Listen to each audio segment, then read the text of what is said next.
The no sail order has been extended, cruise cancellations and deployment changes are happening, and we're going to talk about ending the stigma on cruise travel in this video up ahead. Hi there, I'm Ilana from the website lifewellcruise.com. Welcome back to my channel. In today's video, what I'm going to be doing is going over the information that we have that the CDC No Sail Order has been extended. That information as to exactly what happened, what this means for cruises going forward. And I also want to give you some information about some cancellations and some deployment changes for Carnival, for Princess, for Royal Caribbean, and more. Now, I feel like I have to give a little bit of a fair warning. In this video, I am going to be talking about a couple things that might be a bit controversial. So if you don't want to hear any of that and you want to just stick to the facts, I'll give that at the beginning. And if you want to hear my thoughts on things that are a little bit more controversial, then watch till the end. So before I get started, I did want to mention that if you do like this video, if you find it helpful or enjoyable in any way, then please do give it a big thumbs up. I really do appreciate it. And of course, please consider subscribing to the channel with your notifications on, so of course you can see every video that comes out.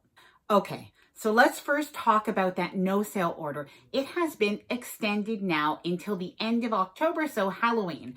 And this now is in line with the date that CLIA, the Cruise Line Association, had already set as their date of their voluntary pause of cruising. Now, I know this is a little bit confusing, so I'm going to kind of roll back to get back to the start a little bit. So the CDC had actually had a no sail order that was due to expire on September 30th. Now, because the cruise lines knew that they were working on plans to have a set of guidelines to be able to return to cruising, what they did is they did a voluntary pause that extended a month beyond the no sail date. And I think that they did that so it would give them time to be able to implement some of the changes, to make sure that they weren't really kind of like presumptuous with the CDC to think that they could sail right after the end of September.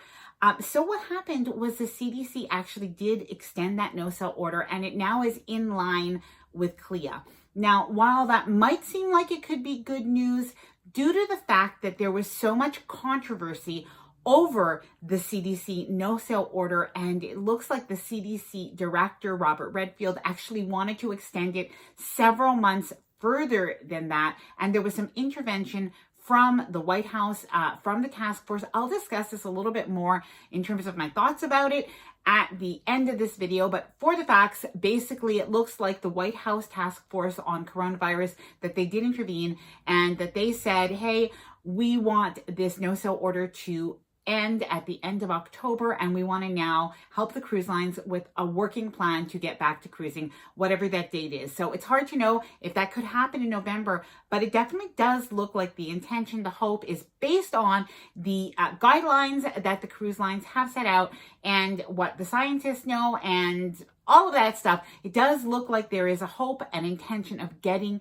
the cruise lines started and back again, possibly in 2020. So stay to the end and we'll chat about this a little bit more. Okay, now let's talk quickly about cancellations and deployment changes. So we've seen a lot of deployment changes from Royal Caribbean, from Princess, from Carnival, from the different cruise lines. And while I've seen some people comment and say, this is bad news, this looks like all the way into next summer, they're thinking that they're canceling cruises, that is not it. It actually is part of the planning process. And I think this is actually good news. So I'll give you an example.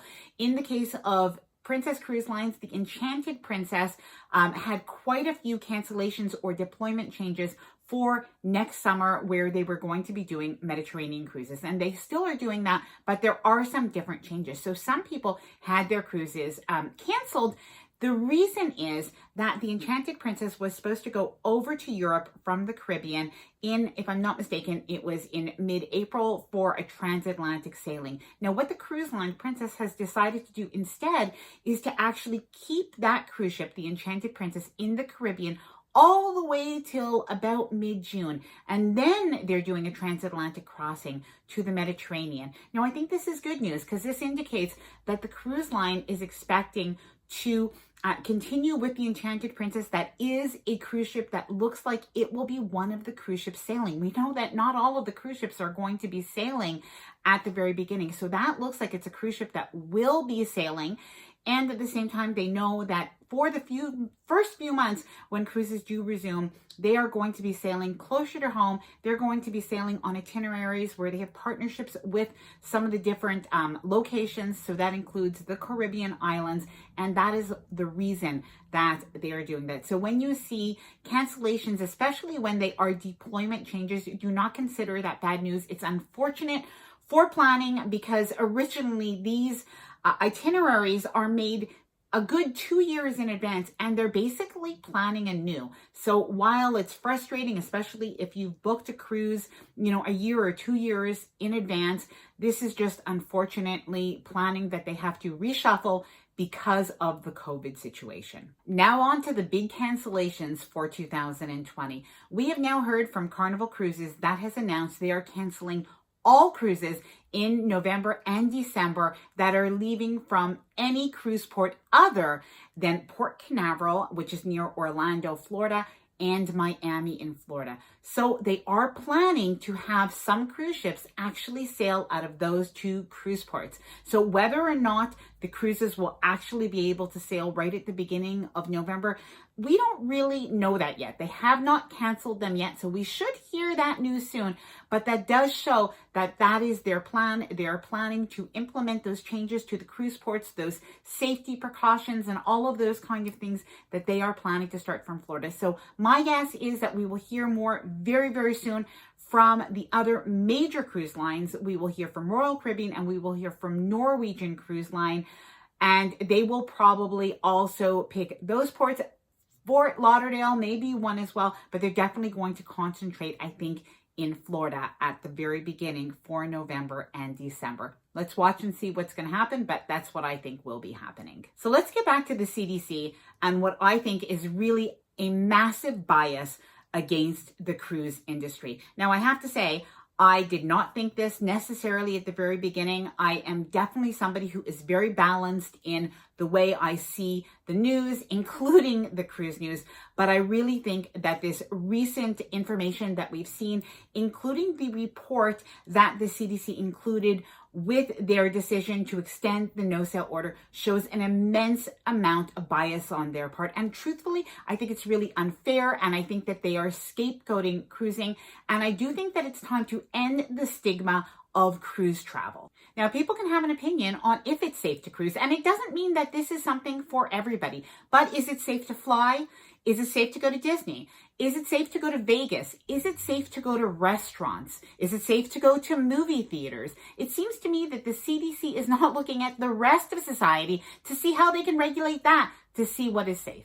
And this report by the CDC is all pretty much old news, rehashing things that happened in March. And honestly, as a society, we've all learned a lot about this virus, how it spreads, how serious it is, treatments, etc. So to be rehashing things that happened in March, honestly, I don't even know what good that does.